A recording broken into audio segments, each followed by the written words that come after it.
Number 1 قیام یعنی سیدھا کھڑا ہونا، اور نمبر 2 تکبیر کہنا 4 مرتبہ۔ یہ نماز جنازہ کے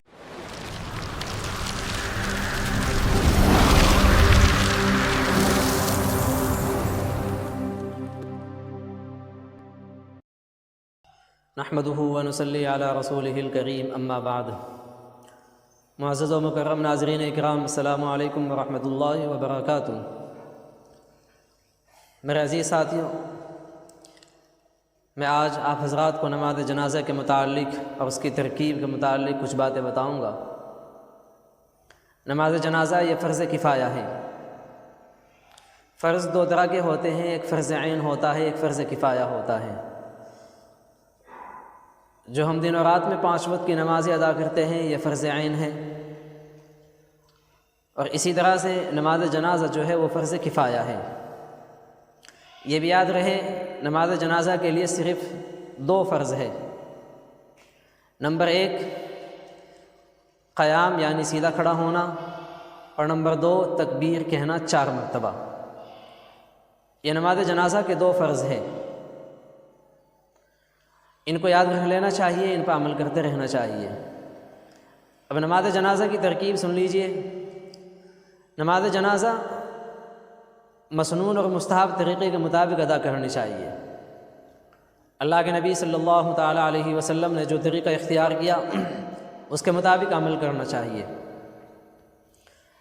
اگر کسی آدمی نے صرف 4 تکبیریں کہہ لی اور قیام یعنی نماز کے اندر کھڑا ہو گیا تو اس کی نماز اس طرح سے بھی ادا ہو جاتی ہے، لیکن اللہ کے نبی علیہ الصلاۃ والسلام نے جس طریقے کو اپنایا وہ طریقہ یہ ہے، علماء اکرام نے لکھا ہے کہ جس وقت جنازہ حاضر ہو جائے تو امام کو چاہیے کہ امام اس کے سینے کے بالمقابل کھڑا ہو جائے، اور جو مقتدی حضرات ہیں وہ امام کے پیچھے صفیں بنا کر کے کھڑے ہو جائے۔ اب سب سے پہلے نیت کا مسئلہ کھڑا ہوتا ہے۔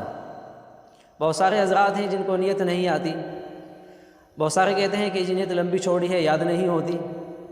میں آپ حضرات کو بالکل مختصر سے نیت بتاتا ہوں، اس کے مطابق عمل کر لینا، انشاءاللہ بہت آسان ہے۔ اور وہ مختصر سی نیت یہ ہے، علماء اکرام نے کتابوں کے اندر لکھا صرف دل کے اندر نیت کر لے یا زبان سے الفاظ ادا کر لے، اور وہ الفاظ یہ ہے، یہ نیت کرے انسان نماز جنازہ کی کہ نماز جنازہ میں اس لیے پڑھ رہا ہوں اللہ کی رضا کے واسطے، اور مردے کی مغفرت کے حق میں دعا کے لیے نماز جنازہ ادا کر رہا ہوں۔ امام کے پیچھے تو امام کے پیچھے کا نام لے کر کے اللہ اکبر کہہ کے امام کے ساتھ ساتھ نیت باندھ لی جائے۔ جب نیت باندھ لی جائے گی تو اس کے بعد سبحانک اللہم پڑھی جاتی ہے۔ اس کو مکمل کر لینے کے بعد پھر دوسری تکبیر کہنی ہوتی ہے۔ یہ بھی یاد رہے، صرف پہلی تکبیر کے اندر ہاتھ اٹھائے جائیں گے، اور پھر نیت باندھ لینے کے بعد نیت باندھ لینے کے بعد پھر دوبارہ سے اس کو ہاتھ اٹھانے کی ضرورت نہیں ہے۔ اب دوسری تکبیر کہے گا ثنا پڑھنے کے بعد، پھر وہ درود شریف پڑھے گا۔ علماء اکرام نے لکھا ہے کہ درود ابراہیمی پڑھ لے، لیکن اگر جو علماء اکرام نے بعض علماء نے کتابوں کے اندر لکھی درود شریف، اس کے اندر کچھ الفاظ کی زیادتی ہے، وہ درود شریف بھی پڑھی جا سکتی ہے۔ اگر کسی کو وہ یاد نہ ہو تو نماز کے اندر جو درود شریف پڑھتے ہیں جس کو درود ابراہیمی کہتے ہیں، وہ درود بھی پڑھی جا سکتی ہے۔ اب اس پڑھ لینے کے بعد تیسری تکبیر کہیں گے، اللہ اکبر کہہ کر کے پھر دعا پڑھیں گے۔ یہ بھی یاد رہے کہ اگر مردہ بالغ ہے، چاہے وہ مرد ہو یا عورت ہو، تو اس کی دعا الگ ہے، اور اگر مردہ بچہ ہے، نابالغ ہے، اور وہ لڑکا ہے تو اس کی دعا الگ ہے۔ اسی طرح سے اگر بچی ہے، نابالغ ہے، تو اس کی دعا الگ ہے۔ علماء اکرام نے لکھا ہے کہ اگر مردہ بالغ ہے، میت بالغ ہو، مرد ہو یا عورت ہو، تو اس کی دعا یہ پڑھی جاتی ہے، اللہم اغفر لحینا ومیتنا وشاہدنا وغائبنا وصغیرنا وکبیرنا وذکرنا وانثانا اللہم من احییتہ منا فاحیہ علی الاسلام ومن توفیتہ منا فتوفہ علی الایمان۔ یاد رہے کہ یہ جو دعا ہے یہ بالغ مرد اور عورت کی ہے، اور اگر نابالغ ہے بچہ اور وہ لڑکا ہے تو اس کی دعا دوسری پڑھی جاتی ہے، اللہم اجعلہ لنا فرطا واجعلہ لنا اجرا وذخرا واجعلہ لنا شافعا ومشفعا۔ یہ نابالغ لڑکے کی دعا پڑھی جاتی ہے، اور اگر نابالغ بچی ہو، لڑکی ہو، تو اس کی دعا دوسری ہے، اس میں صرف ایک لفظ کی بڑھوتری، ایک لفظ کو بدلنا ہے۔ بچے کی دعا میں جو پڑھا جاتا ہے وہ اللہم اجعلہ لنا پڑھا جاتا ہے، اور بچی کی اندر جو دعا ہے اس دعا میں صرف یہ لفظ بڑھایا جاتا ہے، اللہم اجعلہا لنا فردا واجعلہا لنا اجرا وذخرا واجعلہا لنا شافعتا ومشفعا۔